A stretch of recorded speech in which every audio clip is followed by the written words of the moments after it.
Greetings and salutations, fellow Harlemites. We're back to cover the third of Marvel's Netflix series, this time featuring a beloved fan favorite that we met in Jessica Jones. That's right, it's the original Hero for Hire. Join us as we delve into the honorable show and character and begin unlocking Luke Cage. Power Man. Aw, yeah. All right, folks, welcome back to Unlocking Luke Cage. Welcome back to our coverage of the Marvel Netflix stuff. Dragon, it's been almost a year since the show dropped, right? Or has it been even longer than that? I believe the show dropped November of last year. Yeah, that's about right. Okay. So we're not quite a year's off. But, you know, we're getting there. So, yes, we took a brief, we took a couple months worth of hiatus from Luke Cage to cover other stuff. There's been a lot of different things on the channel we've been doing. But we are back because The Defenders is coming along down the road, and we have to... I'm sorry, go on. Yeah. No, we have to give the Cage man his proper due. And we also have to address that fucking rich, spoiled billionaire brat, Danny Rand, at some point. Oh, you're absolutely right, Dragon. You're absolutely right. Okay. Off on the right foot. All right. So how are you, Dragon? I'm well. Okay, so we will be talking about Season 1, Episode 8. Dragon, I'm terribly sorry. What's the title of this one? Do you have it in front of you? Not in front of you. See, folks, they borrow from actual songs, so they're a little lost on me. It's not in front of you. Great. Okay, well, you know, if that final fight was actually set in the Apollo like we thought it would be, a great title for this would be Showtime at the Apollo. Oh god, that would have been Wouldn't that be a great title? No, but we are actually that's just to clarify that for the folks that got really excited thinking it was at the Apollo. So, oh my god, we're on the inside of the place the Hulk and Abomination. No, I will say I have vivid memories of in childhood, like Showtime at the Apollo used to come on after the rerun of Conan O'Brien. Okay, so I would stay up at like 3 a.m. watching Conan O'Brien, and then Showtime at the Apollo would be the thing that would come on right after that. So the interior of the theater of both the Apollo and then this theater we see in this episode, it's just alarmingly similar, Dragon. I gotta say, just alarmingly similar. True. I mean, again, the interior, this looks... The only difference is that, from what I understand, the inside of United Palace, which is where the fight takes place in this episode, looks a lot nicer. Could be. I'm saying the lobby, the lobby, yes, the lobby, absolutely. That's such a nice looking lobby. Right? Do you have any more semantics you want to go over about the lobby while my computer loads the wiki so we can get this episode title? Oh, but folks, let me just cover this for a moment here. So, folks, we took kind of a mini eyes because something to notice with Luke Cage is that there is somewhat of a divide between. So I'm glad you're bringing this up actually, because we should talk about it before we go into the deep dive. Yes, you'll notice, of course, even Cottonmouth. Unfortunately, we lost Cottonmouth, played by the wonderful Oscar winner Mahershala Ali. If I may take a moment.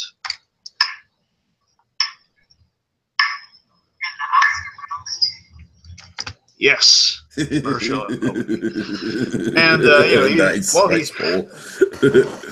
while he did an excellent job, unfortunately, he is only a corpse in this episode. And well, he's like kind of he's a corpse in the next episode. But right now, he's crawling for his life. That's the last we get to see of poor old Cottonmouth. Mm-hmm. And now there's a big status quo shakeup. There's a big status quo shakeup in Harlem, in Luke Cage's world. And it feels somewhat of, people said it kind of feels like a different show, and that's what Tiki and I are really going to explore in the second half, seeing if it matches up to the amazing kind of first half we have gotten. Yeah, folks, that's absolutely kind of why we decided to take a break on top of the scheduling stuff, is that this show really does feel like two separate, it almost kind of feels like a show like The Walking Dead, where it's technically one season, but they break it up into half seasons that feel very, very different from each other in terms of tone. So yeah, let's just to set it up, like Dragon, I love the first 7 episodes of this series. I I was just blown away and riveted by the style and the characters and the mounting tension and everything. And yeah, I gotta say, you know, like me, like a lot of other people, once Cottonmouth was kind of taken off the board, the last 5 episodes or so kind of blend together for me. Having said that, watching this episode, which by the way, Dragon, it's episode 8, Blowing Up the Spot. Right. There you go. I knew it was blowing up something. I just couldn't remember what. I was like, is it blowing up Harlem? I don't think it's blowing up Harlem. So here's what people forget is that there's actually a secret deleted scene in this episode where the Spider-Man character, the Spot, actually gets really horrific. So he's not like Luke Cage. So when a bullet actually goes into someone. But then again, the Spot, if he used his powers, just would have basically opened up like a little wormhole, then would have like come out and blown up some other poor soul. So actually, he probably would have been fine, but blown up technically. Deep pull. I like it. All right. Wow. Right. So I guess the point is, folks, we're going into this this half. We're going to be really seeing if like kind of people have said some people have listed the divide as a criticism. We're going to see if there's any if that holds any water. See if there is a decline or a very noticeable difference going. Yeah, and we're definitely going to be looking at the positives more than anything else. You know, we're going to definitely be okay. Like we all know, the first 7 episodes, the Cottonmouth arc was amazing. Yes. And I got to say, based on episode 8, Blowing Up the Spot, I'm really liking what I'm seeing so far from Diamondback, and I'm thinking that if this guy pulls through, I think we could be in for a fun next few episodes with him. So, all right, let's get to it, Dragon. Let's get into the plot. All right, so here are the cliff notes of it, folks. So we pick up the ending of last episode. Of course, Luke was shot with a Judas bullet, and it was a first for him. He's bleeding. He's been shot. You know, you hear like the whirling. And the ending. Mm-hmm. So we pick up with Diamondback continuing his attack on Luke Cage with a lot of Judas bullets. So really, not Luke. Luke Cage is not fond of this episode. Courtesy of Hammer Tech. Yes. And man, that's Hammer shit. Actually, wait a minute, hold it. What is it? Not Hammer Tech? That's the thing. Technically, it might not be, because we learned in Spider-Man: Homecoming that the Tinkerer, the Tinkerer points the Vulture and the Tinker. Okay, now you're just retconning based off of another movie. All right, it's Hammer Tech. They literally say it is some Justin Hammer shit. That's 2 IOUs. Okay. No. But to be fair, it does work a lot like the Hammer ones we saw. We knew they used hammer guns, but I was thinking about it in a post kind of Spider-Man: Homecoming world. You never did really. I don't know. I mean, they couldn't have known that while they were writing this episode. But I know. No, I'm saying they didn't know that. I'm just saying they could have assumed that. And now we have kind of an opening there. Regardless, I think they outsourced the materials to the Vulture. That's how they got their hands on it. But who knows? The point, yes, you're right. Very high tech bullet. Mm-hmm. Anywho. Okay. So yes, let's see. So Claire has to figure out a way to help Luke. You know, while he is still a bulletproof man with bulletproof skin and a bulletproof exit wound, which is going to prove difficult to treat, especially with shrapnel all over his body. Let's see. Mariah and Shades are working on a plot to frame Luke for the murder of Cottonmouth. All Mariah's doing, of course. And they're using Candace, the girl who worked at the club, Luke's friend from the club, as a witness. Let's see, and this, of course, is done to throw Misty Knight's investigation off, and we're going to see how she does with that. Luke realizes that his old friend Diamondback, otherwise known as Willis Stryker, not Danny Houston, but different character. right. Willis Stryker, and leads to a big old fight in the United Palace Theater, and he rocks Luke's world with a bunch of revelations as he shoots him again. Of course, a big revelation that they have more of a familial bond than a friendship. He basically pulls a Darth Vader. Essentially, yes. Darth Vader with exploding bullets. Pretty much. All right. So let us get into Power Man's plot. Fist. Okay. I don't know why I did that. So let's see where we go with Luke's character in this episode. Like where we continue on with. Well, let's just kind of like the classic, like what happens when the strongest man alive gets taken down. You know, you show that God bleeds, and people will cease to believe. Exactly, the God bleeds thing. Yeah, that's the best way to put it. Yeah. And Harlem thinking he's untouchable. Now they're seeing he is vulnerable, which is going to continue in the episodes following this, especially. Mm-hmm. Which I gotta say, that is one of the fun things about like the differences between the first half and the second half is that the first half we get a lot of the cool sort of sort of superhero stuff with him just being bulletproof and everything and just plowing through people. But then the second half is very much about his mortality. And again, it's kind of like that thing that scene from Spider-Man 2, where he doesn't have his powers, yet he still runs in that burning building. It's really show the merit of a hero in these types of moments.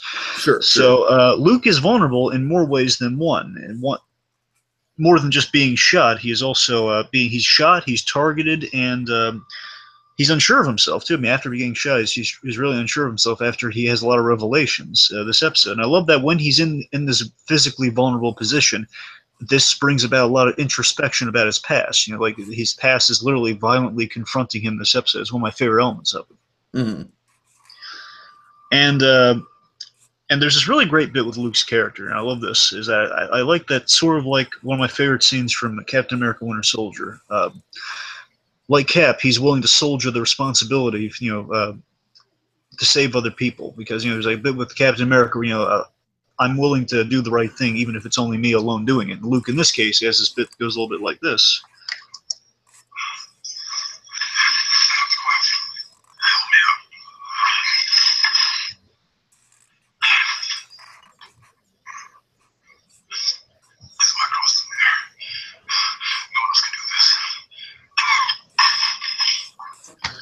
And I love that. Again, he's taking responsibility because Willis Stryker is his responsibility, and anyone who gets hurt, that's on him because he's targeting Luke. And now Luke is not in a position to really be a bulletproof shield for anyone, but he's still willing to take the bullets, which is admirable. Mm-hmm. Let's see, one thing to bring up, Dragon, just in terms of the pacing of the show, do you think that the introduction of Stryker came just a little bit like out of nowhere, like a little bit conveniently timed? Like, okay, we've got to get Luke away from the Cottonmouth situation, so let's just have this, let's just have this pivotal character. I don't know. Obviously, I think it works in the context of the show. I just kind of curious what you think of the pacing of it, because it is very much like rapid fire. Like, okay, here's the next plot. Well, I don't think, because we've been building Diamondback up and we've been building Luke's past. Again, it's kind of the story of Luke's past, which we've been definitely, been really focusing on ever since the beginning, but really since episode 4 onwards.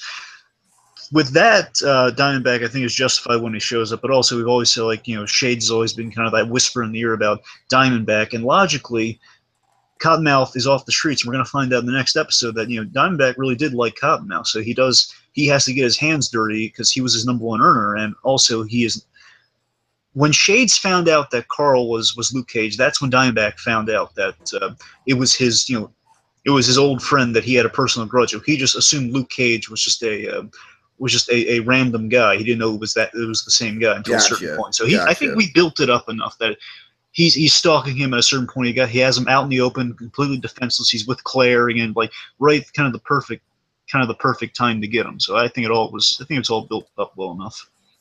Okay, yeah. It's just that's kind of like one of the complaints I've heard, is that the show just jumps immediately to that plot. But I've been waiting to see Diamondback, knowing that Diamondback, again, I had no idea, initially I didn't know if this guy was a hitman or Diamondback himself when I first watched the episode way back when. Right. And that's when I just, oh my god, it is Diamondback. That's amazing. So yeah, I mean, just looping back to Luke though, not a whole lot to say about his character besides just the whole, he's put into a very vulnerable position, but he still maintains that, heroic quality to him, where he's still wanting to be the literal bodyguard to people. Of course, we get that very cringeworthy moment with Claire pulling out the bullet hole, or trying to pull out the bullet hole at least, and then a lot of the freaky kind of medical, the medical horror story, Dragon, which would be essentially, Episode 9 was all the horrible medical stuff. Right. No, but I'm just saying, just the idea though of having the having a bullet inside of you and then having the wound healing and thus trapping that bullet inside of you. That is some That is some Cronenberger body horror level stuff right there. Cronenberg. It is terrifying. I love that. that's his fast food chain, Cronenbergers. Cronenbergers. Oh God, and they'd sell like the Cronenberg meats from Rick and Morty. Sure. Oh God. Anyway, let's see, where was I? But yeah, you're right, T. I like that we are seeing that. You could always go with the old Superman adage of, okay, well, he's a perfect character, he's invulnerable, there's nothing that hurts Superman, so there's no stories to tell. Obviously, with Luke Cage, we're doing something smart with the writing, which is the argument you'd always give someone who argues that Superman point, is that, well, no, you're going to come up with some drawbacks to all his strength, which is, again, his healing, which would present a big problem if he were to ever get hurt. Sure. And let's see, because it's not like Wolverine or Deadpool, right? Their healing's going to cure them of everything. But no, in this case, it's a very interesting kind of like halfway point between like someone like Wolverine and Deadpool, and then I don't know, like I'd say Luke Cage is kind of like on the same level as like Cap, right? Because he's literally got, isn't it like the same? It's been a while, Dragon. I'm sorry, but isn't like doesn't Luke have the same sort of like super soldier serum, or at least something similar? Well, no, here's the thing. They were trying to make in the comics, it was officially the whole thing was to replicate Captain America. Here they kept it vague, but essentially they was trying to, they were trying to do a healing tank. And what they did here is he heals at a regular rate, but his cells are make him bulletproof. So that's he's not healing fast, but he is he heals more like a Spider-Man, but kind of like a Cap, where he heals like an accelerated. It's like a bullet wound. So I'd actually think that's probably a better halfway mark comparison, is like halfway between Spider-Man's healing abilities and Cap's healing abilities. Exactly. Like instead of weeks to heal, and the thing with Spider-Man's always been if Spider-Man gets shot, instead of it taking him weeks to heal through and through, it would take him 3 days. Sure. Actually, that's kind of that's the thing. It's basically amounts weeks to days, and days to hours. Gotcha.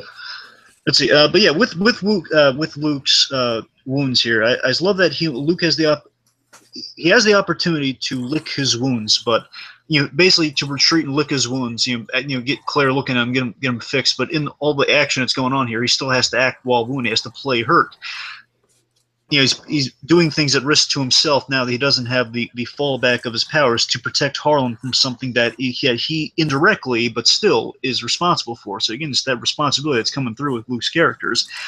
It's a big step. He's becoming connected to Harlem on a deeper level. He'll put himself at risk. Definitely. On that level.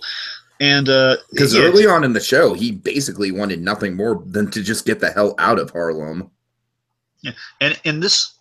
A review with Diamondback, it kind of occurred to me on the rewatch, is that, in a way, Diamondback, because he was supplying Cottonmouth with the guns, technically because of Luke, Diamondback starts up a business in Harlem, and Luke Cage is responsible for Cottonmouth.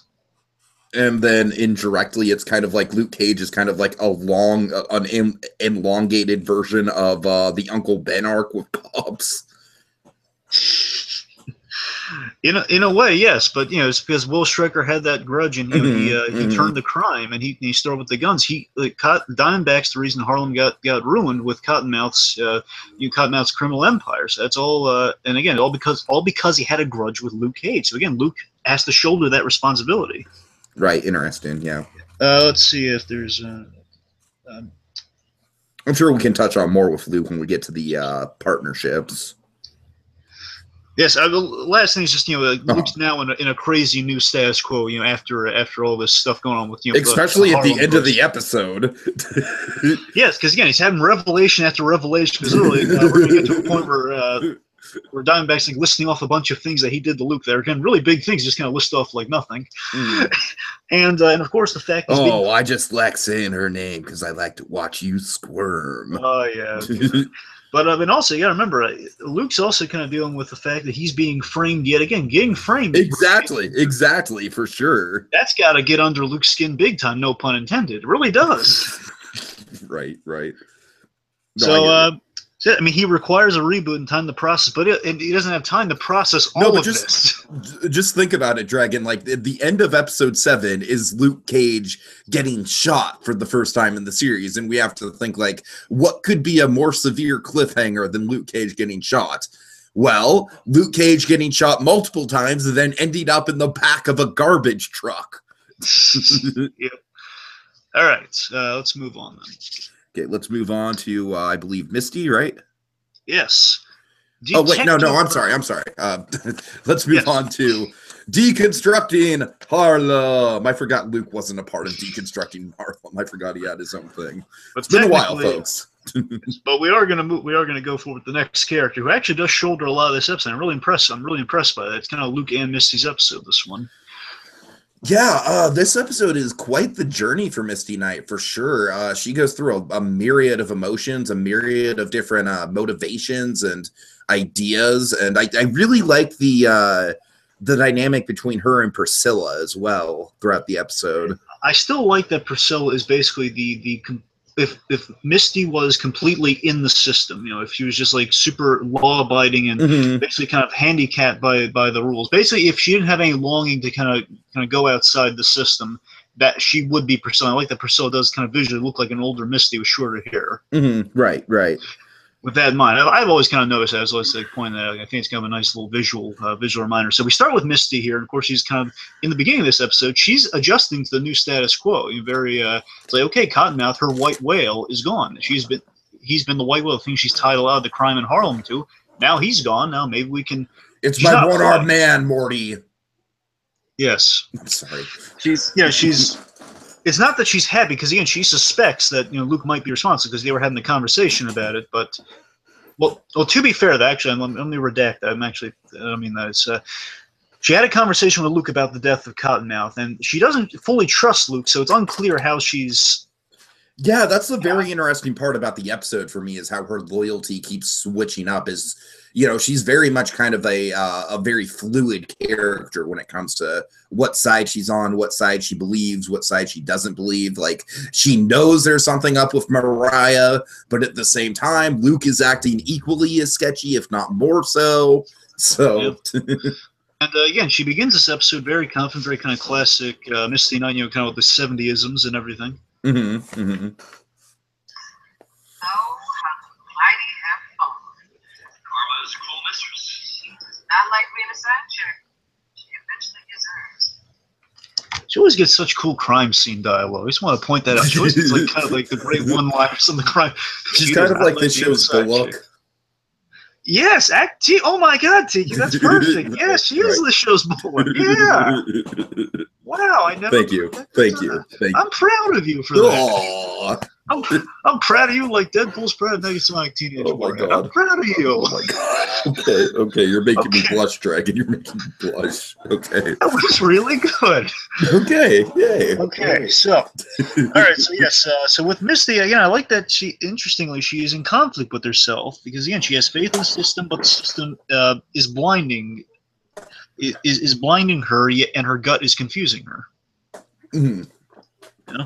Of course, the big moment for Misty, which we'll go through in more detail when we get to the parlays, is her interrogation of Claire. That's just kind of like a breaking point for her character in a lot of ways. Yeah, it's like from the beginning, she's again, it's her gut going against what the rule book says she should do. She knows something's amiss, but she just can't prove it. And just looking again, what we could like to do with Deconstructing Harlem, look at how our characters reflect Harlem. Sure. Misty, like Harlem, she admires Luke on some level, but again, like the rest of Harlem right now, they don't know Luke. Again, they don't know the backstory. He's kept it a tight-knit secret, so again, he doesn't go back to prison. And because of that, she can't trust him, and that leads especially once the name Carl is thrown into the picture. I mean, she does get a big breadcrumb about this. She gets like the first name, and again, this Carl. Oh yeah, this leads to a lot of paranoia on her part, which again just leads. She keeps kind of dissolving. Again, kind of like her composure, her being in control is kind of dissolving all throughout the episode. And of course, this is because of a couple different circumstances. You mentioned obviously her change in status quo with Cottonmouth being taken off the board, but also I like how this show keeps addressing Scarf. Like, Scarf isn't just like, okay, he's dead, we don't need to mention him anymore. Yeah, and then yes, with that. Yeah, I mean, so it's still with her. And again, we're really going to get into more stuff with Scarf in the next one. I'm just trying to make sure I don't talk about that. But yes, she's. Yeah, I mean, again, her world's been rocked a few times at this point, and plus she has like a near-death experience, which goes a little something like this with Diamondback. Again, this random player enters the mix, and then basically Missy's all about having control and just kind of knowing her stuff, and basically being able to walk up to the bulletproof man saying, "Hey, I got you." Basically, I have you over a barrel here, so don't step out of line. Right. And basically, just all of that power is taken away from her, like a mystery element. Again, like she's tired of having these loops thrown at her with Scarf and with Cottonmouth and with a frame up of Luke Cage. And now this. Mm-hmm. I see Carl says that women haven't changed. I was busy here in a tight frame. It was Carl. No, I mean Carl. Misty. Your adversary. The devil. Walks around like a roaring lion. Seeking whom he may devour. 1 Peter. Chapter 5. Verse 8. See, my daddy was a preacher. Oh, come on, aren't you gonna beg? Not even a little bit. You gonna shoot me? Then do it. Man, it's a good thing. I mean, she is broken in that moment at the end there. You know, if you're going to shoot me, do it. Again, she's a brave person willing to face the end, but again, she's completely helpless. She's putting on a mask so she doesn't give the bad guy what he wants. Oh yeah. Oh yeah. Again, she's just utterly. Yeah, she after that moment, that's why she really is letting Claire have it. Well, basically, that's when she gets into it with Claire, based on that near-death experience. And all of that just by this mystery element. Basically, it's like the detective with the case she couldn't crack, who Luke Cage is, what the guy's deal is coming to haunt her now, and it's throwing her completely off into disarray. Yeah, that's a good point, because, you know, throughout the first few episodes of the show, she was very much about the whole, like, okay, I'm going to look into Luke Cage, and now this other guy has come into the picture who's clearly very unhinged and dangerous, and is a representation of Luke's unknown past. Mm-hmm, and he's just dropping all these bombshells, so yeah. Okay. So that's where we'll go with Missy. I mean, she starts off completely in control, maybe like again feeling out this new status quo. She has a suspicion she can't shake. Just all terrible stuff happens to her, and then we're at the end where she just becomes really sloppy, and she's a ghost of her former self by the end of this. It's a very bad day for Misty Knight. Very bad Yes, day at the office. Yes. All right. Okay, let's get into Mrs. Mariah Dillard. Oh my God. All right, Dragon. Obviously, this woman is not going to top our love of Wilson Fisk. Like, it's like that's impossible. Of course, come on, don't insult me. But I gotta say that speech she gives, you know, kind of basically like calling to arms, the rallying call, like the witch hunt for Luke Cage. That is some Fisk level manipulation right there, Dragon. It is a little bit like the episode 8 from Daredevil. It's exactly like that. Yeah, you're right. You're right. It's the same episode too. It's funny, you know. It's like it's the big. I truly think that Mariah, you know, it's like Cottonmouth was, you know, Cottonmouth was good, like a good first half antagonist, and then Diamondback is kind of like the more personal foe for Luke. But I truly think the main antagonist of season 1 is Mariah when it gets all down to it. Like, she has the biggest arc throughout the whole season. Yes. And yeah, like I said, it's just, to me, it's just chilling the way that, of course, she uses Cottonmouth's death to her advantage. And, you know, of course, we see all the frame up and everything like that. It's, and obviously she's we'll get into this later, but her and Shades are, you know, let's just say they strike up a good alliance with each other that's very mutually beneficial. Just like I said, this is a woman who has all her cards squarely in her vest. Yes, and the thing with Mariah, it's most interesting going through these episodes, and just kind of the subject kind of broaches a whole lot of characters, but especially Mariah, is that they all with their arcs, we all examine how they are moving forward. And with the new status quo, characters have to move forward, or again they're going to be sent back in a big way. Luke is sent back in a big way with his past, so he is not moving forward. Which, as we see again, it's kind of going with the thesis statement of, you know, move forward. He's not following Walt Disney's advice. No, he's not. No, he's. I don't think he is. No. No, but in all seriousness, again, like him not moving forward, if you want to look at it this way, he gets shot. Oh, right, right. Or like the minute he's about to move forward, his pass is kind of gripping him. It's literally, in a way. it's literally like, things are falling in line. I got this nice girl, Bam, walking down the street, boom, Yep. he's exploding bullet, drills, boom. And then bam. he's just like, this is why I can't have nice things. You just took that from my Spider-Man pitch. No, I did. This is why I can't have nice things. That's a cliche line, Dragon. I know it is. I was hoping maybe you were thinking from the Spider-Man. No. Anyways. Okay. So what I was getting at with Mariah is that, again, Mariah is moving forward in a very callous way. She's on the path of taking on Cottonmouth's criminal dealings on the side. Now, she isn't fully there yet, but she's moving forward and basically spinning Luke Cage, basically spinning her cousin's death in a way that will denounce Luke Cage and kind of bolster her numbers and throw suspicion off her. She's very smart in that she's throwing suspicion off herself with this. And again, she weaponizes Harlem. She weaponizes the culture, which is one of the most scary things about her, I think. It's like, hey, look at all this, this art and good food and everything. Isn't it great? She's misting people left and right, Dragon. Yeah. And again, she is becoming, and basically the callous way in which she moves on, I mean, she is truly haunted by killing Cottonmouth, because again, she did love Cottonmouth. And we have this beautiful scene between, as she said, she practically raised him. Yeah, there's this really beautiful scene between her and Missy. It's a beautifully sad scene where, again, she's really. This is after all the coaching and everything from Shades, but you get to see through Woodard's performance that again she is haunted by it, but she's spinning it in a way that still does not implicate her in it. But I think on some level, Misty can see the hurt that's in her voice, which is only consistent with someone who has lost someone, because she's sticking to the story so airtightly that it seems like she doesn't care about Cottonmouth, but she has to kind of dig deep for this. Mm-hmm. Basically, she's saying, Cottonmouth, he frustrated me. He did all this. I had to put out his fires, and I came back to the club, and then Missy's questioning leads to this bit here. Thanks to him, so you were mad. Frustrated. Yes. Mad. Definitely. He was my first husband. I practically raised him boy. I loved him. Just the haunting quality of that, and I loved him. That really, it's really a powerful bit in that scene. But also, you got to remember, and it really is, it hits home here.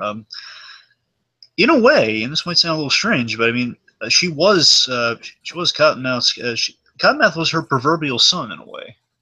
No, I mean, it's not as strange as it sounds, Dragon. I mean, that is what happens when you don't really have parental figures in your life and you have, older siblings or older cousins. It's very natural. And yeah, I think that's a very accurate description of what Mariah was to him. She was kind of like it was almost kind of like, like one of those, one of those mothers that gets pregnant when she's a teenager, you know what I mean? Like, except of course, Mariah didn't have to go through the pregnancy, but basically everything else was kind of that same sort of dynamic between her and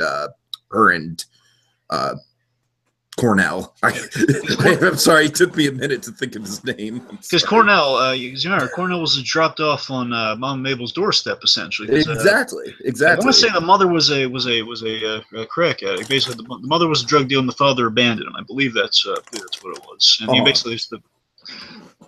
And again, I think just last thing I really have to hit with Mariah is, again, I think that the fact that she hides it well really scares her, because that's her becoming. The arc we're going to continue forward with her is that just builds on the fact that she's becoming Mama Mabel, and she's in denial of that right now, but she is becoming Mama Mabel, the kingpin of Harlem, the old school kingpin, but in the modern era. Sure. Which would be basically, of course, memories of the Mama Mabel era is kind of what led to the death of Cottonmouth. Exactly. So it's interesting. She's moving forward, and again, she's kind of trying to move Harlem forward with her. And I guess if you want to look kind of what the connection to that in Harlem is that she's it's kind of Harlem hiding sides of itself or being in denial of itself, possibly. Sure, sure, I can see that. Yeah. Like how people try to deny elements of their past. There's coming again. It's kind of like something in the DNA that's coming through, even though you try and fight it off. Right. All right. Okay, let's see. Let's move on to very quickly. Let's cover Candace. Of course, she was in the first couple episodes, just kind of like a friendly face to Luke Cage, who worked at the God damn it, I'm forgetting these names. Harlem's Paradise. I'm so sorry. I'm so bad at this. God. Harlem's Paradise. Yes. The thing you remember really is that actually Candace is responsible for Luke having his first scene with Cottonmouth because she doesn't want to go up there alone because she's creeped out by Cottonmouth. Yeah, for sure. And she says, "Luke, can you come up with me?" And then again, because of that, Luke's introduced to Cottonmouth. Mm-hmm. So really, I guess in a way, I think this whole character kind of represents the innocent bystander being caught in the middle of something. And we have that chilling scene between her and Mariah where, yeah, it's shitty. Oops, sorry. Sorry, Pop. Yeah, it's crummy that she basically sold out Luke, but then I love the whole idea of like, well, what would you do? You have a family to support, and this would change, and this money is going to change your whole life. You're a businesswoman. I love that line. Yeah. I like how compassionate she's being with Candace. So at the same time, she doesn't want to scare her off. So it's kind of it's a calculated measure. Sure. And with Candace, I think Candace also represents how the people of Harlem are good, but can be misdirected or can be in desperate circumstances, which would, especially if they're being kind of bullied for money. Essentially, it's kind of what the situation is with Candace. It's kind of got a little bit of a Spider-Man vibe to it in a way. In a way, yes, I could see again like people being able to do the right thing, which eventually Candace will be kind of on the path to do. But right now, she's just kind of she's a good person, but we see when she's like framing Luke, she feels, she doesn't really believe her own story there, but she's just saying it desperately, which is kind of what's trying to sell the lie there. Mm-hmm. And again, it's really painful because again, she was somewhat of a friendly face to Luke, and now she's indicting her friend for murder here. Yeah, but as you said, it's kind of just goes a long way in terms of the whole like money is power thing of the show. So I think that's a very important plot point to pick up on with that. Yep, and of course, I think in the grand scheme, she's kind of our it's never too late character. That's kind of what we're setting up with her, and we're going to pay off. Okay, almost kind of this show's version of is it Malcolm? Well, Malcolm, yes, but I'm just trying to think where you're going with it. I just in terms of like the whole like redemption arc, like it's never too late. Oh yeah, sure, I guess. Yeah, okay, yeah, Malcolm from Jessica Jones. Yeah. Okay, just want to make sure I had the name on that right. Again, I have a bad memory when it comes to names. I'm sorry. Okay, let's move on to a name that we're not going to forget. No, I don't think so. It's King Cobra, right? Right, Dragon? It's King Cobra? Not quite, Tiki. What's Diamondback. More refined. There you go. All right. There you go. Okay. Hey, Luke, let's just see how snake-like I can be. God. Actually, I'm changing my name, Luke. I'm King Cobra now. Oh, God. All right. So Diamondback. Cobras are the kings of the Snake Kingdom, Luke. All right. Carl, I'm sorry. All right. So Diamondback, as you can tell by our enjoyment, we really like Diamondback. Yes. He's a lot of fun, but he's really cool at the same time. I just equate it to this. I equate it simply to this. Like, Cottonmouth is very much the cerebral, like, mind game type of villain, and Diamondback is just a lot of fun. Like, he's got a lot of charisma, he's got a lot of energy to his performance. He's not the deepest villain in the world. It's kind of a standard revenge plot. But, man, the actor does, he really has a lot of fun. He chews the scenery. It's really entertaining to watch. Actually, rewatching, I was wondering how I was going to like Cottonmouth in a second. Sorry, not wrong. Diamondback. Sorry, they got me doing it. We all love Cottonmouth. That We that's do. without question. On the rewatch, I was wondering how I was going to like Diamondback on the second viewing, but I tell you, I found more stuff I liked about the guy on this episode. I agree. So with Diamondback, my comparison for him is that he feels very much like Blofeld to Luke Cage, in that there was this really great line in the in Spectre with Sam Mendes, James Bond sequel to Skyfall, and there's this great line that's in it that kind of reminded me very much. I think describes Diamondback to a T. Christoph Waltz saying, "It's true, James. I'm the author of your pain." That's a good Christoph Waltz. So with Diamondback, I think he very much is the author of Luke Cage's pain. I love that kind of comparison for him. Is that he is that's what he is. Again, a reminder of the past, who is just he's all the painful stuff that Luke's endured in his life can be boiled down to this one guy who is coming back, and the only guy who can actually hurt Luke in the series. Yeah, and he's just so boisterous about it. You know what I mean? He's just like he's kind of a troll when it gets down to it. He's the ultimate. If Luke's the ultimate white hat, this guy's the ultimate black hat of cowboys. Of like a western in Harlem. That's kind of what we got going on here. Because let's acknowledge the fun here. Just like a fun bit that we've been kind of teasing at this whole time.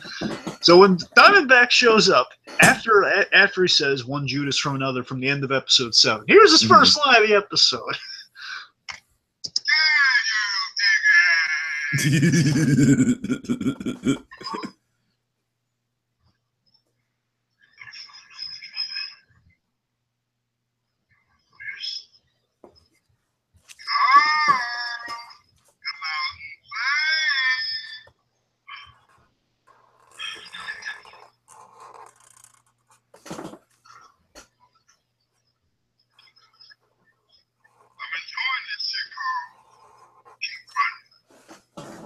That's a cool entrance if I ever saw one.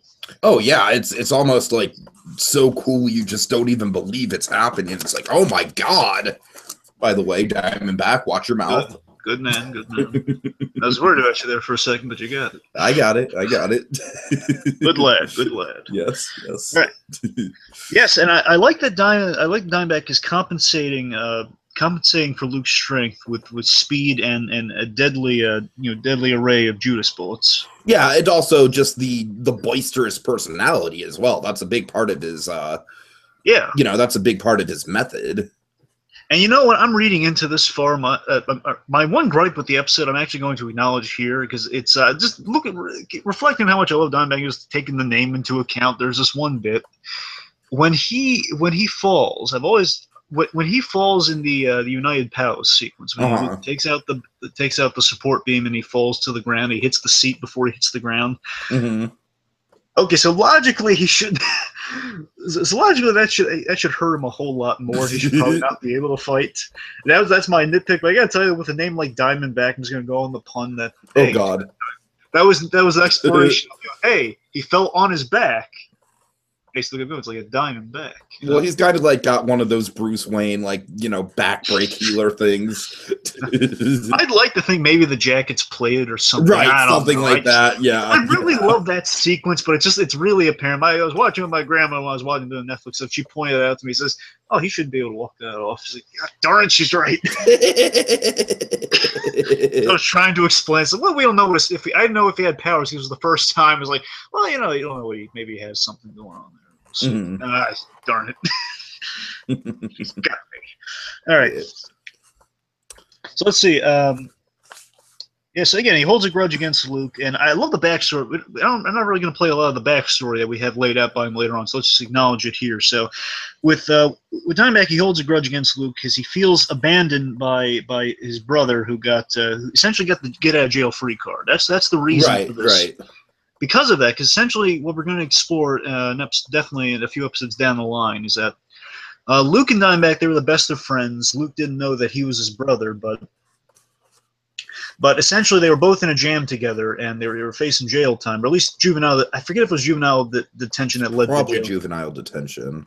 I forget how young they were, but you're right. Yeah, I think it's juvenile detention. The point is they were. I think you go to juvie until you're 21. So. Really? Till you're 21? I think so, yeah. I think it depends on the state. Well, it would definitely be the juvie then. Regardless, I guess he's going to juvie, which points it sends his life in disarray. Luke kind of got pulled out and put into the military, which kind of left him all alone, feeling abandoned by what he knows is his brother and his friend. And again, basically, he got special treatment because he was the acknowledged, anointed public son of the favorite preacher of the neighborhood. Right. And again, we're going to find out definitely he is the shame, and because of that, he was just kind of set down this path of becoming a criminal. It's a very Loki-like story. Yeah, it's cool. Mm-hmm. And again, just try it, and I love this. One of my favorite elements of this character. I love how he is driven crazy by the fact that he got his revenge on Luke. He did the worst things he could to him. He framed him. He took his life away. He took his life and his good name away from him, which again, we know how much that matters to Luke. Took Luke's good name away from him. And he comes out of that. He escapes that thing he sent them to, and with superpowers. Yep. Like, come on, that's just not right. That to me, that's the thing on the rewatch I kind of completely forgot about. He's crying in that scene when he's talking about it. He's really hurt by that. It's amazing. Oh God, it's just, again, he's the author of all his pain. Oh yeah. And I love, as we mentioned, he's Luke's opposite in so many ways. Aside from the ones we've already mentioned, he operates in the shadows. And again, the first time we saw him, he was like his eyes were lit up at the end of episode 7, saying from one Judas to another. He's operating in the shadows. This whole time we've heard his name before we saw the guy. Luke, he's very on Front Street. He walks down there, he'll take the beating. The guys will break their hands and throw him around the room a little. Mm-hmm. Diamondback, he appears, he's all about kind of like surprise attacks, and again, like a snake. And his power comes from his name, where Luke, of course, is hiding what his true name is. Like people hear the word Diamondback, they know to be afraid. People hear Luke Cage, and it's not exactly the same thing. He's building a reputation versus an already established reputation. Sure. And I'm sorry, I'm kind of like, I don't really have a lot to say because most of the other stuff is kind of in the parlays. So sure. I guess last thing I have to say, then we'll move forward, is that sure. Always forward. Is that I love it. I love the two brothers. Actually, I'll save that. I'll save this element of it when we get to that, because now you brought it up. Yeah, it's a good idea. But last thing I will have is that I like that Diamondback. He got the kind of his quoting of the Bible from this biblical sense of his so biblical, of all these religious quotes from the Bible and everything.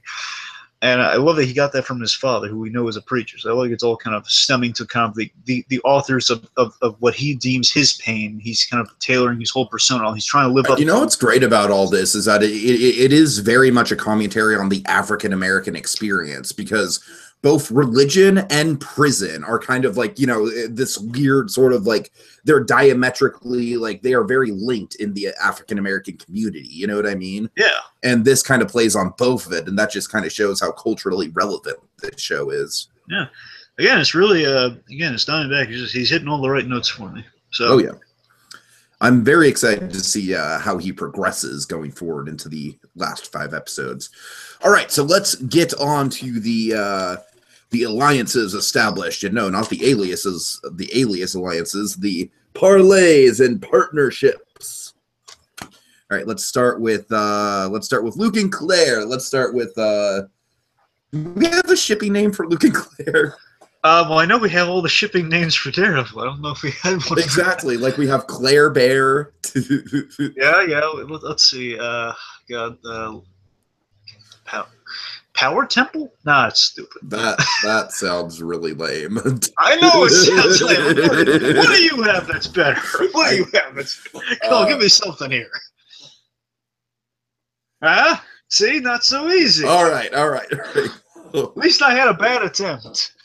So these cute kids, they're falling in love. We want to see them get together, and they're patching up a mortal bullet wound. Oh, it's just the classic awkward first date, Dragon. I'm just picturing Stan Lee saying, like, you just want these two kids to get together. That's what you want.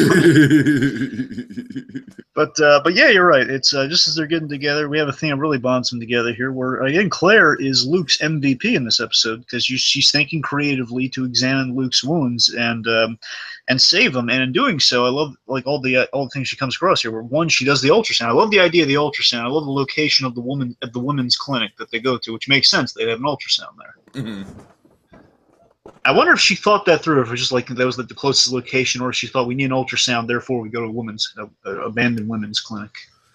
I mean, it could be a mix of both, but Speaking of go ahead. Speaking of the ultrasound, I just wanted to play this too. Just kind of showing their dynamic this episode, which is really nice. Just kind of like Lou's kind of laughing a lot of the pain, like the severity of the situation off, as that wonderful Luke Cage does.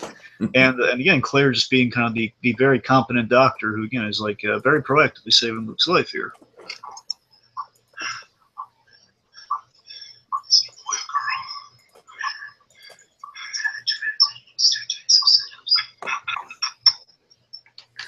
Where these two kids have insane chemistry. That's what I'm talking about. That's what I'm talking about. Like, even when he's freaking bleeding out on a hospital bed, they have great chemistry. Right. And yeah, I think Claire, like in this episode, I think she's more and more impressed by his heroism now that he has more to lose. Oh, sure. She gets to see him endure in this week and say, like, all of Luke's awesome kind of heroic dialogue is to Claire. Because like you said, like in the first 7 episodes of this series, one could argue that Luke almost had a Superman complex and that's why I think it's so smart to introduce the Judas bullet halfway through, because it completely changes the dynamic of what we set up with what this show can be with the power set that Luke has. Yeah. And I think the reason, I guess it's thought, because now, again, we don't, in the course of the series, we don't officially know it now, but we know they have chemistry. We know where it's going. They really hit it off. They really like each other. Sure. But I think the reason Claire gravitates towards Luke is that she's, in a way, he's a more public Daredevil that she could have a relationship with. I could totally see that, yeah. She could never have a relationship with Matt Murdock, because, again, the guy has, he's got a very, very religious, guilty complex. He's always he's beating himself up. He's kind of, again, the problem with Daryl is too many people have chemistry with each other. So everyone kind of belongs to many people. Again, everyone has chemistry with each other. It's so fascinating that even Foggy has chemistry with everyone. That's what I'm saying. That's the thing. Like Daredevil, again, I kind of take it to the Daredevil season 1 thing. Everyone's so it's such a wonderfully perfect season that even going to season 2, Daredevil is like the pretty people show. It's the Archie / Riverdale yes. of relationships. Oh my god! It's like everyone can be with everyone. That's perfect. It's amazing, but there's so much shipping. That's why there's so much shipping on Daredevil. That's why we're at a loss for Luke and Claire here. There's gotta Night Cage? No, it's stupid. I can't think of any good I kind of like Night Cage. That works. I mean, that's better than Power Temple. All right. Power Temple just sounds like a bad episode of Steven Universe. Why would it be a bad episode of Steven Universe? I don't know. It just kind of has a Rocknaldo vibe to me. Like, for some reason, I hear that title and I just think that Ronaldo is going to be involved somehow. I don't know why. Anyways. Okay, well, I don't know. I just think it's pretty much it's kind of what we're going to be going with Luke and Claire. We're going to see him really, the relationship's really bludgeoning, because, again, she's seeing Luke in a week and saying she's admiring him more, and she's just getting more and more entrenched in his world. That's really all I can really in on it here. Totally. All right, so let's transition then to, I believe, Shades and Mariah. Yeah, let's see these two kids get together. But yeah, Shades and Mariah, yes. I could see it. Well, yes, and we do. I'm joking because we do kind of set that up. So yes. Yeah, I could see it. Season 2. Oh yeah. It'd be almost kind of like a Madalena and Gareth. Gareth, yeah. Names. Yes. But yeah, in all seriousness, though, I mean, these two again. I like that we in this episode onward we do establish a spark. Like, he has a lot of admiration for Mariah, because again, he had a lot of admiration for the Stokes family. So Mariah did what he was kind of too scared to do. You know what I mean? He's like, oh yeah. Shit, you kind of took care of a problem for me. Yes. I'm having a lot of trouble with the S word. Yep. So, and again, speaking of just kind of, again, with the relationship, they kind of take it to where they're at with each other in this episode. Much like Claire with Luke, Shades is the Claire to Mariah here, where, again, Shades is the MVP of this episode for her. Oh, yeah, absolutely. And I guess the whole thing. Now, Dragon, I've been watching a lot of Big Brother recently, and I won't bore you with the details, okay? But just suffice to say, like, like I've been getting into a lot of the whole like social mind games, and yeah, that's pretty much what Shades is doing with Mariah. You know, he's basically kind of like grooming her to do his dirty work, essentially. Yeah. Well, also at the same time, and I think it is a bit mutually beneficial, but I think it benefits him more than it benefits her in the long run. Honestly, what I read it as, I read it as Shades wants to be, essentially, again, with the Kingpin parallel here, he's perfectly happy being Wesley. He's perfectly happy being the number 2 guy, as long as it's like cemented that he's the number 2 guy to the one who's in power. But you see, Dragon, again, with the Big Brother illusion, that's kind of the thing with Big Brother. That's a good spot you want to be in, because the number 1 guy is always going to be targeted, but the number 2 guy is still going to have a lot of power, but he's going to have a shield. So. Exactly. So with that in mind, yeah, you're right about that, I guess. All right. All right. Yay, Dragon approves of a Big Brother reference. I don't approve of the Big Brother reference, but I'll take the point for the Big Brother. All right. All right. All right. So yes, essentially, again, Shades is the one keeping the criminal infrastructure whole. Again, he's trying to usher her into what do you want to do with it. That's kind of what he's doing here, securing everything. And again, while she is in a vulnerable place like Luke is in this episode, she is again, she being the one who influenced the status quo change. Mm-hmm. You know, sorry for yes, you know, he's kind of telling her, giving her the steps of what to do here. Sounds a little bit like this.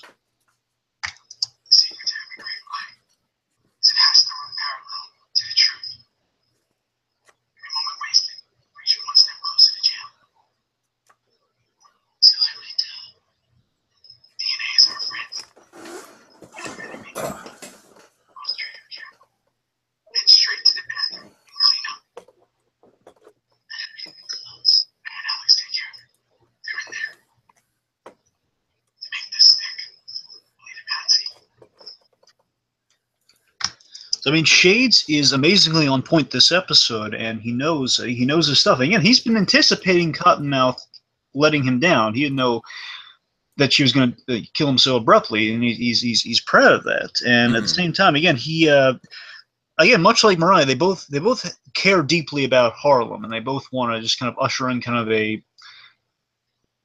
They basically, Shades is kind of ushering to the point of like, look, if you want to usher Harlem into like a better age, you have to acknowledge, you know, there is a criminal side of Harlem, and you have to shoulder that responsibility on now. Sure, sure. Let's see. Okay.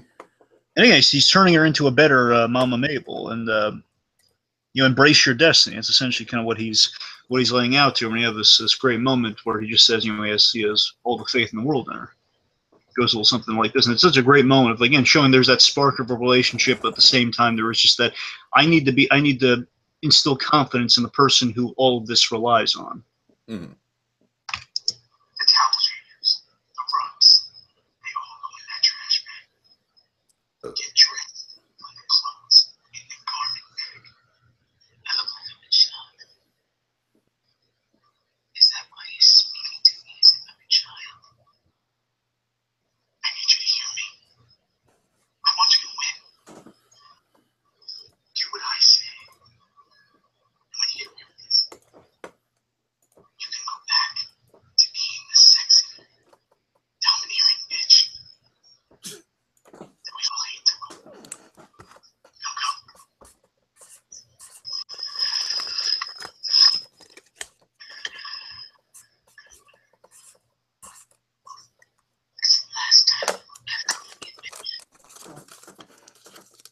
Yes. Again, really good scene between two smart and powerful characters. Again, just kind of they feed into each other so well. I'm so glad they got paired up in the first season here. And there was a second one in there. You got it? Yeah, I got to. Yeah. All right. Okay, let's move on to Misty and Claire then. Yes. Oh boy. So this is a really good scene here with Claire. This might be one of my favorite scenes in the episode, to tell you the truth. Just I love the mounting tension of it. I love how, you know, it's like at first Claire's just like not even giving Misty the time of day. You know what I mean? She's like, and that just in turn just kind of like pushes Misty off the deep end. You know, just the fact that she's not taking anything seriously. And really Claire's nonchalant attitude. You know, the whole like, you know, the whole like, oh, you can't really do anything. You don't have the evidence, you know, like I'm not under arrest. You know, she's really playing the whole like, you know, playing the angles of an arrest, you know, like a smart person would, and not of of a situation like that. That's not even, you know, she's really playing the rights. You know what I mean? She's really kind of being a Saul Goodman in the situation in a way. Yeah, I love how they are opposites in this scene here. Where Misty is, she's lost confidence in herself. She's just so conflicted with everything. She's completely off her game after her gun has been taken. She would have been dead, but the guy just likes to play mind games. That's the only reason she lived. Claire is confident in her trust of Luke Cage and herself. So again, she is completely. Again, like that's a great thing about Claire Thomas. She's always so confident. Again, she rolls with. That's the wonderful thing about Claire. She's the epitome of moving forward. Oh yeah.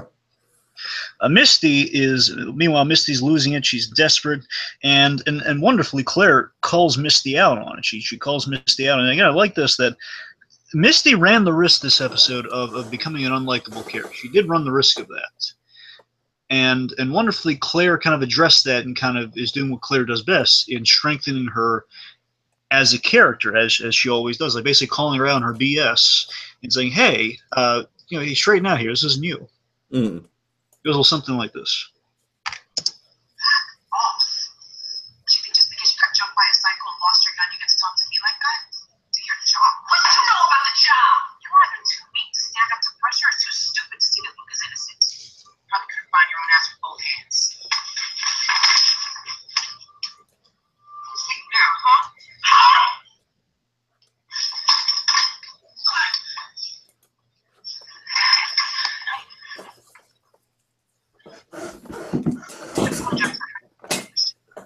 Charges against Detective Knight. Please. Luke Cage is innocent, Misty. You're after the wrong man. That's my statement. Write it down. I just love the addition of "write it down." Write it I don't down. know what insulting her intelligence so much because again, she's off her game. She's getting really sloppy in this scene. Just Misty's like, oh boy, she's like in trouble with the principal or her mom at the end there. It's like, oh, that's absolutely what it feels like. Yeah. Yeah. Did you add one? Did I have what? Oh, I'm sorry. No, I didn't catch it. Yeah. Forgot it. Okay, let's see. So, you have anything else? No, I think I am good. Let's transition into another Misty dynamic. Misty and Mariah. Yes. So these two really know how to get under each other's skins. That's what I kind of noticed in their scenes. Basically, the big kind of like the lead up to the interrogation scene that did not happen. Right. I just kind of like, I love these sort of scenes like this in the MCU, Dragon. I feel like the MCU does them really well, where both characters know something is fishy about each other and they're trying to piece together what it is. Of course, the big thing that recent memory calls to mind is the car ride from Spider-Man Homecoming. Ah, yes. Where it's like, I just love the idea where Misty knows that Mariah is being shady. She knows that something's being set up, but she doesn't know exactly what it is. So she basically has to fish for information. And of course, this isn't a woman that you can just easily antagonize, or this isn't a woman where, like, A, she's not going to take being antagonized lightly. B, your superiors aren't going to take her being antagonized lightly. You know what I mean? So you very much have to walk around eggshells when it comes to these interactions. Yeah. Unfortunately, Misty's not being careful enough in this scene, which does bite her. Mm-hmm. And also, this type of scene is something we're going to see in the last episode big time. Oh, yeah. So, yes, I mean, they're really...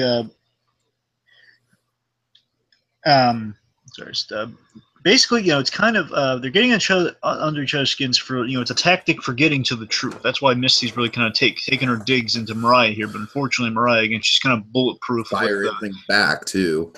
Yeah, she does fire something really, really great back. The scene goes a little similar, at least the really interesting part of the scene.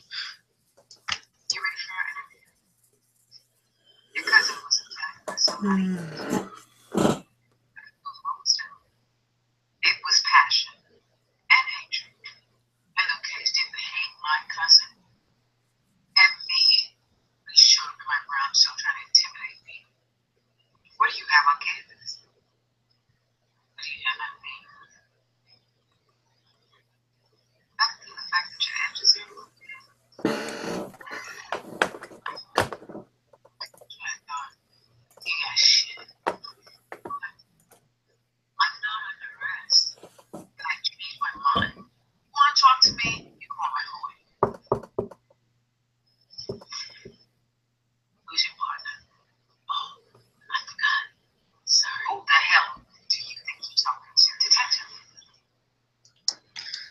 Oh god, it's so much like your mom catching her on this stuff. It really is. It really is. Detective. It's like Mercedes Knight. It's kind of like a reoccurring gag in the episode almost. She just can't get away with anything. You know, it's like Misty. Mercedes. Right. Okay, but no, in all seriousness, though, just again, I love that. That's such a great dig from Mariah. They're saying, "Where's your party?" Because again, she knows that he was under Cottonmouth's payroll, which makes it even more make it more insulting. Mm-hmm. Where is he? Oh, I forgot. Oh god. Oh, but again, it's like I like that Misty's pick. She's on the right scent, but she just can't prove it. On the right scent that was a kill that required a lot of passion to it. In a way, just like saying, "Hey, you killed your cousin. You should live with that, and that's going to take you off your game." So, also, he added one, right? Nah, give me a sec. My headache is getting worse as we're going on, so I'm not as sharp as I was at the beginning of this. I'm sorry. Okay, anything else with Misty and Mariah? No, they're both like they're both kind of. Mariah has the advantage, and this is just kind of wearing on Misty as the episode goes on. Just kind of brings you to that breaking point. So that's all really good. All right, let's get to the meat of the episode, which is Luke and Diamondback. I feel like we already kind of covered some of this with the individual Diamondback section, so this shouldn't go on too long. But yeah, let's dive into it. So you already made some excellent points about, Diamondback's motivation, the whole, basically being the forgotten son, kind of like the Loki dilemma, kind of like he's the public embarrassment to the family, whereas Luke is sort of like the golden boy. Like Loki will never be king because he's not the birth son, because he's the secret shame, and with very similar to. Oh, I just can't wait to be king. Oh God. Yes. I love what I really love with the two of these guys. Just bringing more of Luke into the Diamondback stuff here. I love that Luke is willing to make peace. Yeah, sure. That's what he's all about throughout the episode. Just as a friend, because he feels like again he knows before he learns the kind of the familial revelation, he does. I mean, he does point out, like, I wasn't a good friend to you, Willis, and I'm sorry for that. And again, he's willing to take his lumps. Like, he stays stepping out there. And again, part of him, he's not willing necessarily to die. He's willing to, kind of, take a beating for it. He's willing to make amends for it. Because again, he did abandon him. He can see why it would make him upset. At the same time, he needs to stop him too. So they're at odds on that level. And obviously, Luke is definitely more concerned about the safety of the city than he is about himself in the episode. Certainly. As he's trying to stop Diamondback. In many ways, Luke is the bigger man. He is. He always is. In that regard, it's. But unfortunately, Diamondback and where they kind of stand with each other. While Luke is I'm a big man, Sponge. A big man. I'm sorry, that SpongeBob reference just randomly came to mind, and I had to blurt it out. Go ahead. Let's see, where was I going? Oh yeah, so while Luke is on a mission of peace, unfortunately, Diamondback is on a mission of bringing Luke a very painful death. That's the thing. He's not just he would have taken a headshot if he wanted to kill Luke. He just wants to make him suffer before he kills him. Yeah, he's basically kind of like playing the most dangerous game with him at this point. That's another great comparison. Yes. Or dare I say Kraven the Hunter. Well, yeah, sure. I mean, Kraven the Hunter was inspired by the most dangerous he game, was. So. You're right, he was. I'm just saying, Kraven's cooler in the most dangerous game. Oh, he is. Yes, absolutely. And again, like, they're such a perfect match for each other, and also I love, and this thing, something that occurred to me on the rewatch, and I was really intrigued by that. I love that they both found their own path to Harlem. They both, like Luke Cage. They both found their way to Harlem in a very different way. The idea is, we have to extrapolate with Diamondback. The idea Diamondback just fell in with the wrong crowd, and he just became addicted to power. And I love this. One's addicted to power, one has power. Yes, one is addicted to power, and one is the power, mother effer. But seriously, that's a cool concept. I swear, I censored myself. Yeah, still, that's a cool idea. With yeah. That's fun. Yeah. it's such a cool it's a cool reversal in the fact that again they're both connected to Harlem in very different ways. One ruined Harlem, the other one, basically one kind of put guns in Harlem. The other one is kind of the bulletproof man, the man who is the answer to the guns, which is kind of cool. Sure. So a lot of great reflective levels to him. Again, when they're in a scene together, it's kind of electric because again, one is like he's all verbose, it's a guy who's always trying to measure up to Luke, especially after he finds out he has powers. And basically, that is the perpetual excuse for why Diamondback is so verbose and so biblical. He's trying to reach to a godlike level that he equates Luke to. Mm-hmm. And of course, Luke's just the most humble guy ever. He's the silent cowboy coming into the scene. And, right. Anyway, so it kind of goes a little something like this. This is one of the great scenes. This is my runner-up for Sweet Christmas, by the way. This one here is basically the crux of the conversation. Basically, Diamondback rattling off a number of reveals to him.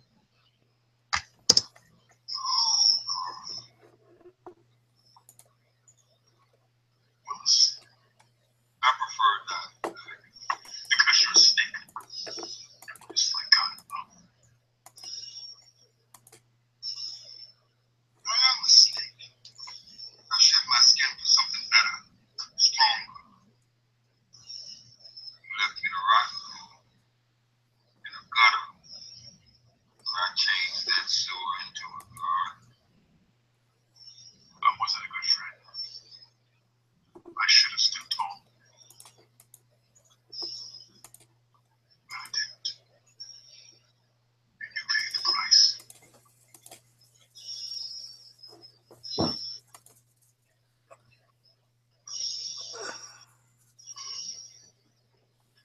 I've been watching you.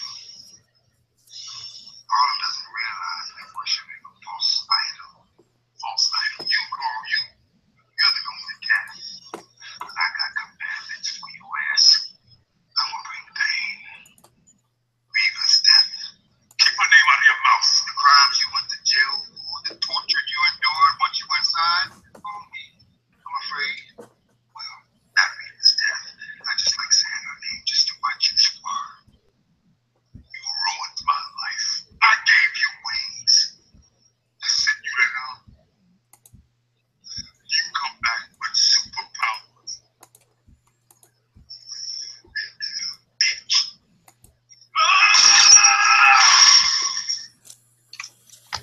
Oh boy, such a great scene. That's 2, by the way. I mean, yeah, okay. It's very much like kind of like a Snidely Whiplash kind of scene. You know what I mean? He's just being so boisterous. He's like, "Oh, guess what I did, Carl? Guess what my evil scheme was? Ooh, you're gonna love it." I like that he's just kind of like railing off like it's nothing instead of like making out to be his big revenge. He's just and I love the way they Carl, I should grow a mustache just so I can twirl it in front of you. Just my 2 favorite deliveries. I gotta use down the line. I love the one. I love his response. I am a snake. right. I love that when he says, "I am a snake," and then also when he says, "Oh me."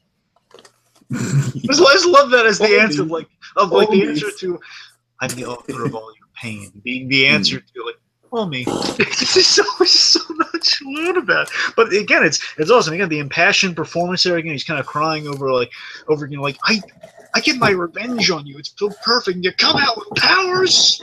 Sure. Just, oh my gosh, it's a great thing. Just that to me is like an epitome of like kind of the Luke Cage enemy scene. So yeah, it's one of the greats right there. All right, so moving forward. Moving forward, let's get into let's take a look at. Sorry, I'm failing on the transition here. Let's get into Pops Approves. See what moments got the thumbs up from Poppy. That's right. There we go. All right, let's see. So, oh boy. So I'll tell you the biggest moment I love about the episode. I love the manifestation of Luke's past coming back with him, coming back with Diamondback, coming back to haunt him. As I say, as we've already kind of been saying, I really like Misty's kind of slip into into being sloppy and kind of like losing her grasp on the control of the situation there. That's a good, powerful arc. Of course, just the mere the cojones that the writers have to essentially press the reset button on the status quo in a lot of ways. That's a risk that we haven't seen in the Netflix universe so far with the Marvel stuff. I love, just again, one more thing with the kind of the parallel that I really like is that again I love how we keep on the moving forward theme of the entire show, and it takes a really interesting turn with Diamondback in that he's a character who fundamentally is the past, and that he is not moving forward, and that will lead to his downfall, and that leads to his vendetta with Luke. So again, like a manifestation of everything that Pops kind of told Luke not to. Again, Luke, it's like this idea Luke possibly could be a Diamondback if he kind of stayed in the past, stayed angry, stayed vengeful. Sure. Let me see. I just think the fight choreography and the location of the theater is just really inspired. Well, it's such a great set. And again, I wish it was the Apollo, but at the same time, it looks really cool. I know.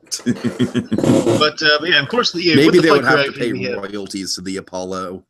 Maybe that's fair. But at the same time, again, I don't know. I want to know if they fixed it, because years have passed, and maybe it's not fixed yet. Right. Outside. Exactly. I don't know. But at the same time, though, let's see. Inside the United Palace, I do love with the choreography. I love how we're using Luke's powers even in the weakened states. Like he's breaking like concrete that's stuck on like a pipe. Yeah, that's great. That's great. How he's like weakening the infrastructure as part of his battle tactics. Yeah. Yeah. I mean, Luke's getting smart when he's fighting, but at the same time, those bullet wounds are bleeding through like the jacket and stuff. He also has a really sweet jacket at one point. He doesn't wear the hoodie in this one. He just has the sweet jacket. Okay, a couple points. As you mentioned, I love how Luke's kind of like bleeding out through the episode. It gives the episode a definite sense of tension. And then also I really like how Diamondback is kind of like the almost kind of like the Freddy Krueger, you know what I mean? He's like always in the shadows, like making taunting quips to Luke and then like retreating back into the shadows. Oh yeah, how we use the echo effect, and again, all the stuff in that theater is just it's great. Mm-hmm. Also, just what I was getting at with the bloodstains, that it's kind of a literal. It is a literal target on Luke for him, like the weak spots from the hit. Oh yeah. Let's see. As we already mentioned, I love the whole, Priscilla as the school principal.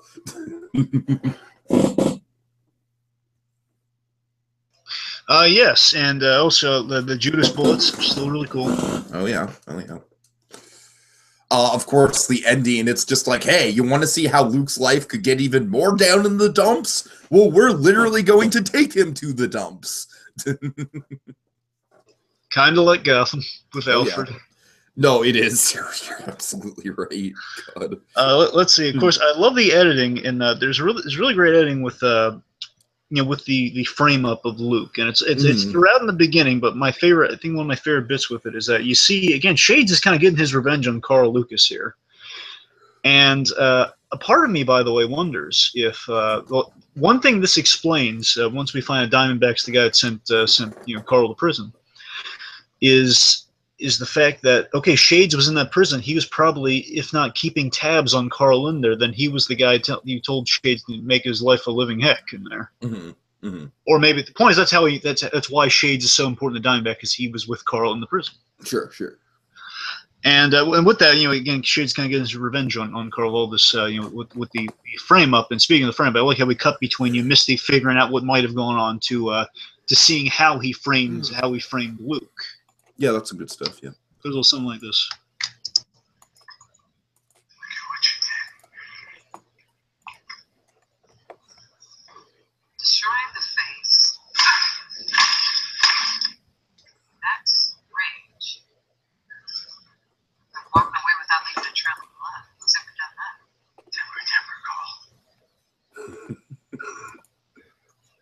Yes. Again, I mentioned from Shades. Temper, Carl. Is great. It kind of occurred to me that what he does there to come out, that's what he did to the guy in the first episode. That's what he did when he beat up the debtor, the guy who stole from him. Sure. Mm-hmm. It's like Cottonmouth beat a guy to death with both his hands. That's kind of what Cottonmouth's fate is. That's kind of cool. Yeah. Let's see. Mariah taking on Cotton now, starting and she's kind of taking on the Empire and kind of that way we kind of continue with her story. The danger of bullets that do not exit, of course. Like many times in movies or shows, you see like someone get shot. Oh, he's fine. He's just got shot in the arm. It's a through and through. He's fine. No, folks. Sometimes bullets don't come out, and there's a danger. What's worse than a bullet that doesn't come out? A bullet that blows up and leaves shrapnel all over the place. Oh, that's what's God. worse. Ooh. So there's no one singular bullet. I want to remind folks, there's no one singular bullet to remove. It's like it's all over the place. And when he heals, those bullets are moving closer to internal organs. Not good. Not good. Let's see. Again, I like that Claire, saved Misty from becoming like Laurel from Arrow. Well, I've not heard good things about that character, so I'll take your word on it. But again, to be fair, she did improve over time. I'm saying there was like a time in that first season where she had her ups and downs a lot. A lot. All right. Again, I like how Misty's shoulders a lot of the episode, and again, we examined the drawback of Luke being an unknown figure in Harlem. Sure, very much so, yeah. All right. Okay, then let's get to the moments in the episode that made us shout. Say it with me, Dragon. Sweet Christmas. All right. So I guess I'll go first. My moment's kind of on the simple side, but I love the connotations behind it. So when Misty kind of busts in on Luke and Claire, first of all, I love kind of like the casual demeanor Misty has. She's like, "Oh, I hope I didn't catch you at a bad time," or something like that. Do you have the line, Dragon? What she says? She has like a kind of a quippy line. Or like, am I late to the party or something like that? I think that, I don't know, it sounds about right. Something like that, something to that extent. It's something very close to that, if not. It's something very close to that. But then she gets a call. Now, Dragon, clear something up for me. What about this call makes her arrest Luke? Well, if I'm right, the call it's just basically the forensic evidence is kind of like crucifying Luke. Gotcha, so basically, it's all the frame of paying off. They collected the evidence, and this is the evidence coming back saying, "Hey, it's looking a lot like Luke." Okay, so the moment I love, Dragon, this is a single solitary moment. It's like just one acting beat on Mike Coulter's part. Is as soon as Misty says Luke Cage in an authoritative tone, she doesn't even have to say any other words besides just his name. Like the look on Mike Coulter's face, he's just like, he has a mix of like anger and heartbreak and just kind of like frustration. He's like, really? You're doing this to me now? And of course, of course, that moment gets interrupted by Diamondback, who kind of like, oh, looks like Carl's about to get arrested. I better shake that up a little. I better throw some metaphorical bees into the honey nest. God, that was not a good analogy. I was thinking bees in the bonnet, but something like that. Yeah, something like Luke Cage wearing a bonnet, folks. That's where we're at. There you go. But at any rate, you know what I mean. Like I said, I just love the acting beat on Mike Coulter. Like kind of like it's almost like sad and funny at the same time. He's like, oh God, okay, here we go. I've heard this speech before. And again, just him being, on some level, it's painful for Luke because, again, he's being framed again, and there's enough, and the system just won't see him through here. Yeah, good stuff. All right, go another great element I kind of neglected to mention, I was mentioning it again here because it feeds into my moment. The performance in this episode of Eric LeRae Harvey as Diamondback, again, we wonderfully paid off this episode. His big first grand entrance, and the ending, this episode, an argument could be made, but the Cottonmouth episode is so fantastic it probably just won't be made. But this episode 8 does measure up to a lot of things we do have in our episode 8s typically. I mean, I think episode 7 is still kind of like the big bombshell shocker of the season. I mean, rewatching it, yeah, absolutely. I can't really. Before I would have made the argument a little bit more, but I gotta admit, yeah, 7 just is all around this. But 8 does have like the earmarks what we like typically. In it does. You're right. Yeah, basically, it has like a big confrontation between the hero and the villain. It has a good fight scene. It has a lot of character development for a lot of the main cast. And again, like the most drawn out villain reveal we've ever had is 7 episodes into the season. We at the very end we had like one of those kind of Venom, one of those Venom teases, because Venom or Wolverine teases in the comics. They introduced them like in the shadows at the very end, like the last panel, and then next exactly. That's a good way to put it. Yeah, that infuriates comic collectors like you wouldn't believe, because like they have to collect 2 to have the first appearance. It's really oh god. But either way, my point here is. The moment I really love them, it's a moment that screams like episode 8, like amazing. When I was watching, I was like, "Oh my god, this is great!" The last scene between Luke and Diamondback, I think is just it's amazing. It's powerful. It's a great way to end an episode. I love like it's kind of like they've been going at it all night with their fight, like all that chaos going on at the women's clinic to the United Palace, and now like the whole night's going on. They've been shooting and hitting at each other, and it's like now it's on in the morn hours of Harlem. Now the sun's coming out, but it's like it's a cold. It's not like a sunny sky. It's like all blue and kind of like so cold and almost dead in the air. Luke's just out in the open in the streets of Harlem. And it just accentuates the brutality of this bit here. But again, Luke enters kind of a final plea to Diamondback, who has him cornered here, just making that final plea, being the bigger man, saying, "Look, I'm sorry. I should have been a better friend to you, and I'm sorry. We don't have to do it this way." And Diamondback kind of shakes his world, kind of like very much an "I am your father" moment. Because I love how cocky he is with it as well. Yes. And again, here in this moment, he just doesn't realize that Luke doesn't know, and he rocks his world again. And knowing the pain it might bring him too, he just takes such glee and confidence into it. Yeah, this is the "I am your brother" moment, folks. It's a powerful moment. It's one of the great moments of the season for me. There's a lot of great moments. This is like in the top 5 if I had to rank them. So it's so good.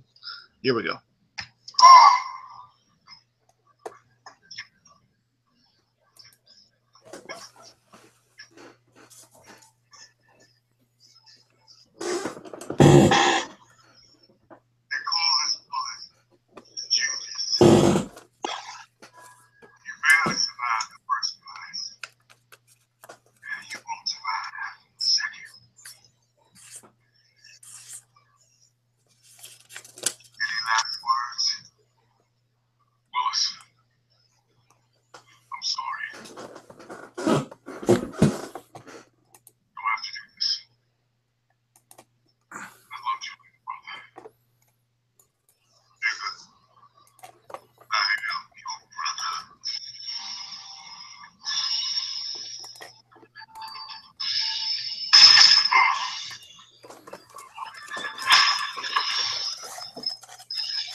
Oh my God, such a great moment there. I mean, I love it. Like a really odd sentence for me to say, but it's a very effective use of the N-word.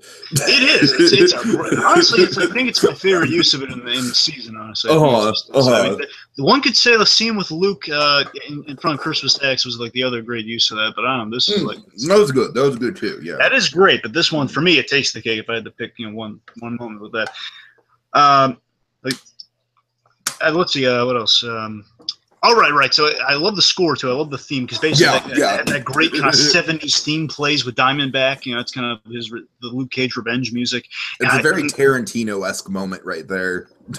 It is. And the last thing I got for is I love the thing that always haunt me about how great this scene is this, like, before he's carted away off to the dump. He doesn't make it there, so differentiated from Gotham a little bit. He doesn't make it there, but he's in the garbage. He doesn't quite get to the Toy Story 3. No. What you see? What happens? What happens, Dragon, is he ends up in the junkyard of the Courage Nutcracker episode. Okay. But no, seriously, what I'm getting at he finds the tuba putter and he goes golfing with Howard Hamlin. Forget about Harlem. I found my true calling. God. Anyway. I'm trying to think what I was getting at here. Let's see. Oh yes, the mode's gonna haunt me. It's so great in this episode. I just love the bit where it's so chilling, and it's so like with that music playing after, like, oh my God, revelation, boom, shoots him with the Judas bullet. I love the way he looks up after the shot. Looks up into the skies. That's the thing that haunts me, is when he just he's shot and he's looking up, just kind of like those fleeting moments, like life flashing before your eye type moments right there. Mm-hmm. Sure. Oh my god, and then with the music plays until he exits the scene. That's a great ending, man. Good stuff. All right. Yes. Okay. Now for the Hey, Tiki, what time is it? It's Miller time. No. It's time to connect the bullet holes. All right. You betcha. If we were talking about Daredevil, that Miller reference would have fit more. Yes, it would have. It would have. Okay, so connecting the bullet holes. What do we got? Okay, let's see. Obviously, Diamondback being built up for 7 episodes finally has a payoff. Oh yeah, we have. Here's a good one. We have another reference to Pops and the Power Man, and Pops naming him Power Man with this little scene here. I'm gonna see what kind of anesthetic they have you first. Luke. Can't be compromised. There's some people that die. I'm scared. Very much, man. Actually, it's Power Man. That's what Pops told me. That's even funnier. Oh my god, scenes like this and the previous one make you fall in love with Luke Cage, because one, we don't have enough heroes apologizing during battle. I want more heroes apologizing during battle. That's very specific, but yes. I'm just saying, you know what? And I'm sorry would go a long way now and again. That's all I'm saying. And like, hey, you don't have to do this and stuff, like, like punching people in the buildings. Yeah, I'm just, a little understanding, a little compassion. But Luke does that in spades, and just that classy bit there, just saying, it's Power Man. He's taking the name that Pops gave him. That's a beautiful little moment there. He's owning that name. It's a cute little moment with Luke Cage. Darn it. Sure. Okay, let's see. We had one of my favorites from Daredevil season 2. We had Big Ben Donovan. We had the Kingpin's lawyer was in this one. Oh yeah. Good point. Yeah, it's great. I love that guy. And I love that he is a Luke Cage character. He was a guy who got pinched so many times. He studied up law, and that's why he's such an effective lawyer. That guy's a cool backstory. Anyway, let's see. We had a Jessica Jones reference to the I want to say it was the penultimate episode of Jessica Jones when this happened, but in the tail end of Jessica Jones, where of course she shot him with the shotgun, mentioned here by the woman that saved Luke after that happened.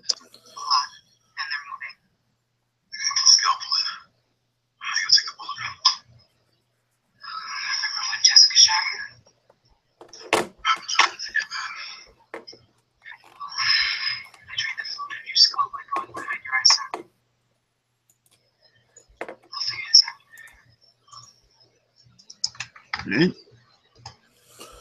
Yeah, and just I guess speaking of bullet holes, just the whole concept of like we've been building up the first 7 episodes that he can't be hurt, and then suddenly like, oh shoot, you could hurt God, you could strike down God. What now? Which sounds a little something like this.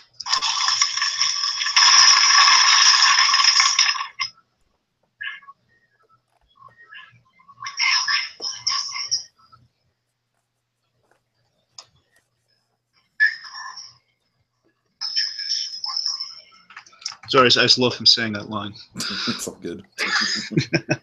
But yes, the Judas bullet, of course, very, very pivotal. And again, just a little fun thing we have coming from Homecoming is that somehow they put a soul to Chitauri Metal or something. The point is, I'd like to think the Tinker. I'd like to think the Tinker does that on the side. He sold him that he developed the Judas bullet. It's made from it is made from Chitauri metal. Yeah, if that'll make you happy, Dragon. Make me moderately pleased. All right. Well, then take it, sir. Take it. Okay. Oh, wait. One more thing. The speech that Mariah gives very much mirrors the speech that Kingpin gives in episode 8 of Daredevil. Yes, it does. Let's see. Reva's flash drive. Claire is given Reva's flash drive. Oh yeah. The same flash drive that was a big plot point from Jessica Jones season 1. Sure. Let's see. Luke is shot again. He's in the garbage truck. We're going to pick up directly where that left off. Diamondback having issues with Preacher Lucas, Luke's father, and of course his the brother reveal having some ramifications.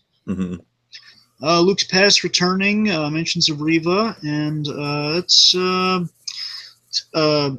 Misty off her game. Yep. I'm sorry, when you said Preacher Lucas, I got a very funny mental image in my head. Oh, God. Dominic Cooper playing the adult version of Lucas from The Wizard. Of course, what's really funny is that Dominic Cooper has also played Howard Stark. Yes, yes. I love the Power Glove, Peggy. It's so bad. I love the Power Glove. I love the Power Glove, Peggy. It's so bad. Jarvis, give me... Oh my God, yes, yes. Jarvis, I need new batteries. Batteries. Right. I need new batteries, darn it. Like the and get some more of that fancy mustard. All right. Not okay. John, the fancy mustard. Okay, go on. So I guess without further ado, folks, it's time to switch the open sign to closing time. Yep. Yes. I'm sorry, I had to get that song out of my system. I literally had to take a pause. I'm not gonna do it. I'm not gonna do it. I'm not gonna do it. Normally people would say something else so they wouldn't have to take that pause, but I'm glad you took the moment to just share that with us. Okay, so the basic, what it is now we're kind of closing up shop here. What did you think of the episode? Yeah, I mean, as we kind of mentioned, I think episode 7 is kind of the big highlight, but this does have some good sort of episode 8 landmarks in it. I gotta say, rewatching it, the thing about this episode that really kind of stood out to me on a rewatch that I didn't really remember at all was all the good Misty stuff, all the good interrogation stuff on Misty's end. And then, of course, the Diamondback stuff is a lot of fun. He's very much kind of like a Snidely Whiplash style, mustache twirling villain, at least for this first episode of his. The theater set piece is probably one of the better action set pieces of the season, one of the most memorable, at least. Good location, and yeah, it's just a really solid kind of transitional episode into the last kind of arc with Luke. Good stuff. Good stuff. It for me, it definitely feels like an episode 8. I mean, again, probably doesn't compare with the Cottonmouth Line. It doesn't compare with the Cottonmouth Line. That one's just all throughout.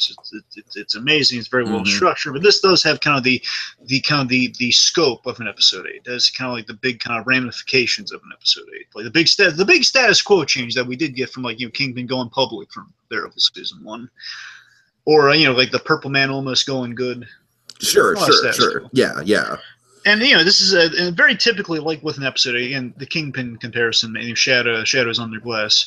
It's where the villain has the power over the hero. It's very much kind of what we have going on here. We had a really cool fight. We have a lot of intrigue with Diamondback. It's a big episode where Luke is taken out, and he's very heroic in the episode all throughout. Aside from not buying Diamondback's fall from the balcony, which is very minor. And again, maybe he's got some plating. Maybe it's just Diamondback means he's got a really strong back. I don't know. I really, it's a great episode. I do like it very much. It's definitely if I there are so many good episodes. Really hard to rank them, but it's up there. I really like this one. I say it's at least in my top 5. I would like to say that as well. Yes. Yeah. Okay. Well, folks, it's time to sweep up and sew the bullet holes till the next chapter on the journey. And in the immortal words of Henry Pop Hunter, the past is the past, and the only direction in life that matters is forward, never backwards. Forward, always.